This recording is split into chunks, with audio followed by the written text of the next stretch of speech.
吊扇转速慢，这是最高速度。朋友这儿的，我来看看。我怀疑上面电容有问题了，所以说直接上去看看。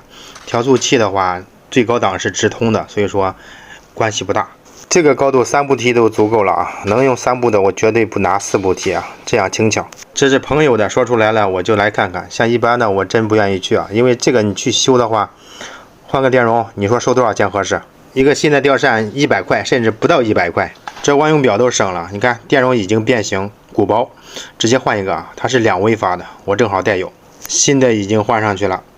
盖盖咱们试一下，测试转速正常了，有噪音，听。原因是这个标签翘起来了，和上面有摩擦，撕掉就好了。换下来的电容测试一下，2微发已经变成1.1微发了。这个是一个朋友的，所以说我也没收他钱。假如是别人让我去修的话，我一般不会接这个活啊，我没时间去修。当地师傅去修的话，至少是50块钱啊。有的朋友可能想着这个电容才2块钱，这么贵，去不是卖零件了，是给你解决问题了。问题解决完50，这是最少的。